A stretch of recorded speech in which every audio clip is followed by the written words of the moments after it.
வணக்கம் வணக்கம் அருண் தமிழ் உறவுகளே, எப்படி இருக்கீங்க? சோ இன்னைக்கு ப்ரோமோ 2 வந்து சூப்பராக வந்து இருக்கிறது. காரணம் என்ன அப்படின்னு கேட்டீங்கன்னா, மிக மிக அருமையான ஒரு விஷயத்த பண்ணிருக்காங்க. அது என்ன அப்படின்னு கேக்குறேன். ரேங்கிங் டாஸ்க் தான். ரேங்கிங் டாஸ்க்ல ஒன்னு ஒன்னு வந்து சபரி, ஒன்னு வந்து சபரி, ரெண்டு வந்து சுபிக்ஷா, மூணு வந்து கெமி, நாலு வந்து சாண்ட்ரா, ஐந்து பிரஜன், ஆறு வந்து வியானா, இப்படி எல்லாரும் நிக்கிறாங்க. ஆனா அங்க 13 14ல பார்வதியும் இவங்களும் நிக்கிறாங்க. பட் அது சரியா அப்படிங்கறது தான் நம்முடைய கேள்வி. அது இல்லை அப்படிங்கறத நான் இங்க சொல்லிக்கிறேன். ஏன்னா இவங்க பண்றதெல்லாம் அட்டகாசமாக இருக்கிறது அப்படிங்கிறது தான். பார்வதி வந்து என்ன சொல்றாங்க, நாங்க வந்து இதுக்கு இது இல்லையா அப்படின்னு சொல்லி கேக்குறாங்க. பட் அவங்க கேக்குறதும் கரெக்ட் தானே.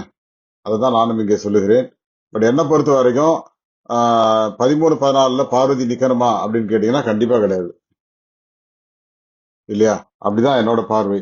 அதே போல 9 10 11ல திவ்யா, கமருதீன், வினோத் நிக்கிறாங்க. பட் அவங்க எல்லாம் ஃபர்ஸ்ட் 3 பிளேஸ் நிக்க வேண்டியவங்க. இப்ப சபரி, சுபிக்ஷா, கெமிக்கெல்லாம் இந்த இடம் தேவையா அப்படின்னு கேட்டீங்கன்னா கண்டிப்பாக தேவை கிடையாது. பட் ஆனா அவங்க அப்படிதான் நிக்கிறாங்க, என்ன பண்றது? அதுபோல சாண்ட்ரா பிரஜன் வந்து கிட்டத்தட்ட ஓரளவு சரியா நிக்கிறாங்க அப்படின்னு தான் எனக்கு தோணுது.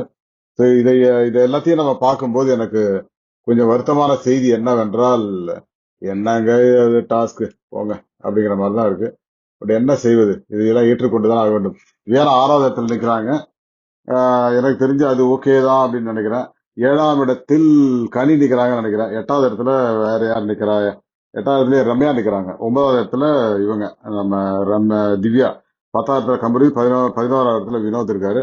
12 வந்து நம்ம எஃப்ஜே நிக்கிறாரு. இவங்க திவாகர் பாருங்க.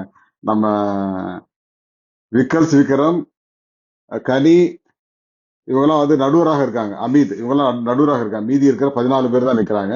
சோ அவர்கள் நடுவராக இருக்க காரணம் என்ன அப்படிங்கிறது தெரியல. பட் அதை தவிர மீதி இருக்கிற 14 பேருக்கு தான் ரேங்கிங். அதுல கடைசியாக நிக்கிற 9 11 12 13 14க்கு வந்து சிறை தண்டனை அளிக்கப்படுகிறது. ப்ரமோ 3 அதையும் பார்த்திருப்பீங்க நினைக்கிறேன். So அதை பற்றி ப்ரமோ 3ல பார்க்கலாம். பட் என்ன பொறுத்த வரைக்கும் இந்த டாஸ்க் எதுக்காக அப்படின்னா, சிறை தண்டனையை வந்து உறுதி செய்வதற்கு இப்படி ஒர்ஸ்ட் பெஸ்ட் பெர்ஃபார்மன்ஸை இப்படி செலக்ட் பண்றாங்க போல இருக்கு. சோ இது வேற லெவல்ல போயிட்டு இருக்குங்க. ஆனா சபரி, சுபிக்ஷா, கெமி இந்த 3 பேருக்கும் அந்த தகுதியே இல்லை. இந்த 3 பேரும் அந்த கடைசியில நிக்க வேண்டியவங்கிற மாதிரி தான் இருக்கு.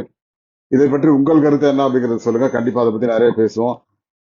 சபரி கூட 6வது இடம் 7வது இடம் நிக்கலாங்க. அந்த சுபிக்ஷா, கெமி எல்லாம் என்ன இங்க நிக்க, வியானா எல்லாம் எங்க நிக்கிறாங்க பாருங்க. ஓகே, அவ்வளவுதான். உங்களுக்கு இந்த ரேங்கிங் டாஸ்க் எப்படி இருக்கு அப்படிங்கறத கமெண்ட் பண்ணுங்க, லைக் பண்ணுங்க, சப்போர்ட் பண்ணுங்க, சப்ஸ்கிரைப் பண்ணுங்க.